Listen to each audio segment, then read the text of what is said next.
Hello, I am Ananya Sangeeta Nagarjunan of Indian Institute of Technology, Madras. I will be reciting my poem, Now You Call Me, for Kalamkaar's voiceovers competition. I would like to thank everyone at DDUC for putting me through to the second round. And I would like to say that anyone who I reached out to for help was very congenial with me, and it was a lot of fun working with you all. My poem is very format based today, and it has 6 parts to the poem. The first is a sonnet, the second is a triolet, the third is a huatain, which is basically an ABABCDCD format. The second is a single line poem. The fourth is a single line poem, the fifth is a diminishing verse, and the sixth is a haiku. The poem's premise is a guardian angel speaking to his ward. He's chiding him for various things he's given up on in life and how he doesn't really believe that his guardian angel can help him. So here I go. This be the gratitude that I behove. You curse me for removing the fetters from your head, those unloving memories. And now you want them back. What kind of man are you to throw away the hope in hand? To blame another's soul if he did do a deed to save another's fate from certain fall is shameful. Though to say the same of me, an angel far from pearly gates, from home, is comic. For my faith in you is what has held your world together. You convey untruths, unrest, unknowing silence to that heart. Turn me away, turn down, you still, this aid of mine, but raise you up, I will. When all is faded, alone at last, is having faith too much to ask? To leave the sorrow in the past, when all is faded, alone at last. I hold your strength that is fading fast, while you grimace at every task. When all is faded, alone at last, is having faith too much to ask? Not a day went by, not an evening unspent, looking for a reason to cry, to feel, to repent. Watching you grow, then seeing you wilt into a shadow of the fellow I had once long ago built. Happier are lions in cages than you are in your mind. The nightmares are never going away unless you call me and help me ease your way. Yet you thrive and wallow in self-pity. Hey! Your heart is not free. When you begin to believe, seek me out. Find me. Thank you.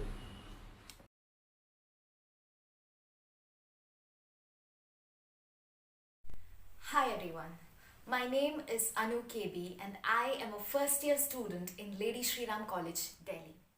First of all, I would like to thank Deen Dayal Upadhyaya College and Story to Unite for conducting this slam poetry event as part of Kalamkaar.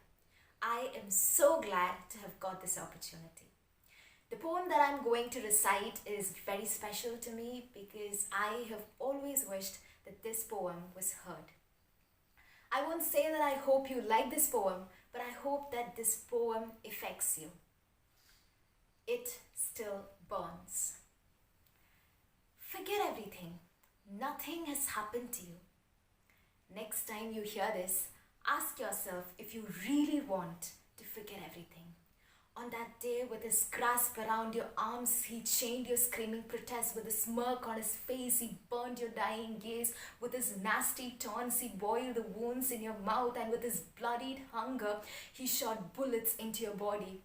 I want you to remember those days when you were a raging fire, burning yourself to live a little longer, burning you grey to hunt in your prey. For all the noise you made, helpless and wounded, you were given no choice for making heard your voice. You were burning red, you were spilling heat to lull the nightmares of his grin, to cleanse the burns on your skin. Your thirst to revenge was never given a body to live in. It was always locked between your knotted hair. It was always rubbed between your sweating palms, and it was always bit between your tensed lips. You had wanted to break those hands that handcuffed your feathers to free the knave you who was slaved in his fetters. And so I tell you, don't forget everything. The fire inside you still burns to turn all the wrongs into ashes. The smoke from it still rises, hungry for the garbage that he is to this world. Scream all the hurt you suffer in your heart. Raise your voice to slay the wrongs. Maybe your voice breaks, maybe your body freezes, but hang on, because you are not the sinner but the saint who fought for liberation from this order of creation, which calls you the victim but not the victor. And then walk down that lane without any pain. Touch your wounds and see it doesn't bleed regrets. Caress your ashes and maybe rub it with his ashes, because there is nothing more fertile than burnt ashes and mud-covered carcasses. So revisit the dreams that you once saw and not the nightmares he sowed. Next time you see your mom caresses your cheek, don't think you're weak. Next time you feel your dad brush your hair, don't mistake him the sinner. And next time you see your little brother, don't think he's one among them. You still are the princess in your story, the one who chose vengeance as a weapon, the one who dragged herself from quicksand and claimed her empire. Trust me, your burnt skin is peeling and that you are healing. This world is your home and love is your womb.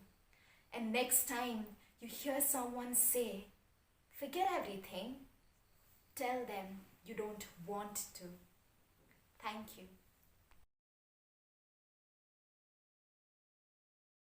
Hi, this is Manasvi, a first year student of BCom Honors at Hansraj College. I got to know about this competition through one of the societies that I'm in, and I just applied for fun, never thinking that I'll actually make it to the second round. But I did, and it's great and exciting and overwhelming, and I'm just really thankful to have been given this opportunity to actually present my piece over here. And yeah, that's all. Here's the work that I sent in. It doesn't have a title, but I call it My Heart Feels Like a Thrift Store. I hope you enjoy it. Here goes. From the most ordinary to dusty to touching things, a thrift store offers everything. One man's trash is another's treasure, but only if you're willing to look through every corner for new choices and favorites. Hide in the weirdest places. Sometimes an idea is made stronger when it's separated from where it's supposed to be and made to stand out. And I wonder if that's why the cotton shirts on the dusty racks talk of beauty and open spaces, if that's why song CDs carry heartbreak in them, if that's why the book on Persephone and Hades talks of separation. I wonder if this is why my body feels like a walking store for thrift stories, for people to buy a more poetic version of the scenes that they've lended to me. An endless bargain of poems for tales and coins for abstract articles with little rhymes on them. These days I'm more a caricature pasted together with dried glue peeling off its edges. My sleeves wear patches of coats and people on them to cover up for the parts of me with parts of others until we're all roaming around like pairs of mismatched socks trying to fit into each other's stripes and polka dots these days. Even my paintings steal pinches of blue from the sky to color themselves another shade. It's like a cute switch of life stories happening here. I am in someone's shoes and they in my shirts and poems and paper clips these days. My heart feels like a thrift store for people to come and search the racks for something that might be of use to them. Playing with my heartstrings like my fingers toy with the piano keys in my room, searching and stalking pieces of me to carry home with them. To weave into a sweater with patched sleeves and wear their heart on. To trade their heart on. For another pair of socks, crushed flowers, and poetry. Thank you.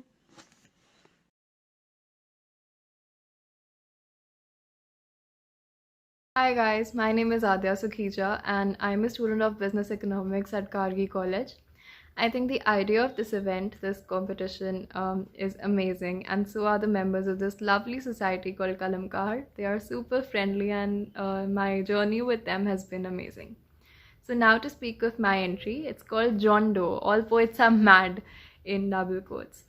John Doe is a name that is usually given to an anonymous person, and my poem has a similar theme. It's a satirical attempt. So here it goes. In the town of Love, about 8 years ago, there lived a man called John Doe. John, a mechanic, worked daily under the sun. He usually worked in perfect rhythm for his way with the gun. John, a simple man indeed, detested the guy next door. His name is John too, and he said no more.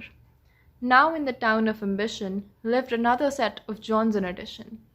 The first one, a teacher, resented the other, of course, describing his madness as the only hate source. Moving on to the city of dreams, living well enough among the screams, John hated John for his guts. He said he has a cruel word that put the cuts. On the other side of the woods, poor old John sits and wonders, what in the world is my blunder? A poet he was in the name of God. Nothing could he figure as even a tad bit odd. He wrote for love, ambition and dream, in a world where he thought joy and glee reigned supreme. He admired one and all for their true beauty, in awe and admiration far beyond his duty. Poets aren't insane, he said, as he wrote another word in bold red. One day I might doubt my own sanity, but today I'd rather write about pride, conceit, and vanity. A cruel eye lets only the self-absorbed fly. Here I write to all of them in regard, who think I'm mad in pain and scarred. I'll let logic and truth prevail one day, but for now I'll just let them say. It doesn't take a madman to write the honest word. Vision and courage remain the keys to take the world by a stormy breeze. It doesn't have to be gloomy at all. My poems would never let you fall. Happily here I sit and rhyme, and to read it wouldn't even cost you a dime. Among all the other John Does, I remain the one who in belief and full faith still grows. With a pen and paper in my hand, I believe we all have a strong stand. But now, just to put on top the famous old cherry, I give you with love my words of Mary. Thank you so much.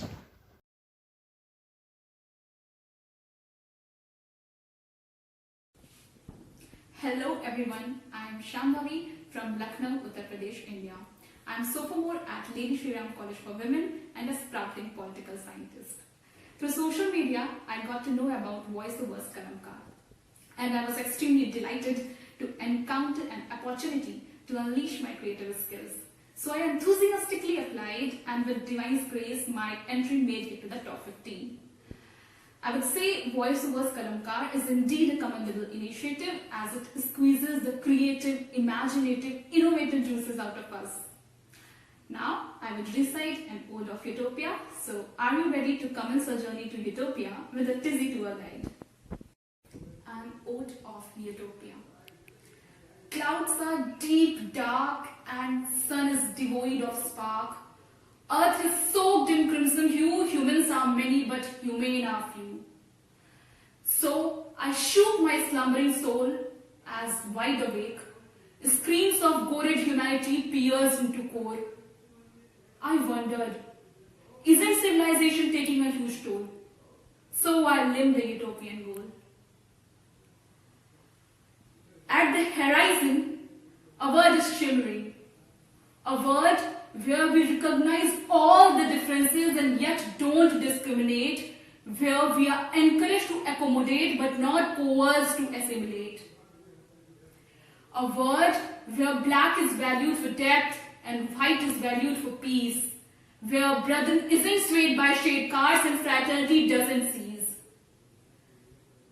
A world where identities are as fluid as water and compassion surges out and all divisive boundaries shatter. A world where amity exceeds the constructed limits, where from cosmos love spills and hope is all that sun emits. A world where bonds are forged on the grounds of blood we bleed, the same crimson hue, where humans are not slaughtered on the grounds of religion, caste and creed. A world that is one and not two, where one isn't engrossed in extravagance while others are immersed in poor blue. A world where humans are not in a race of drugless progression, where life thrives in congenial environment and nature has a balanced equation.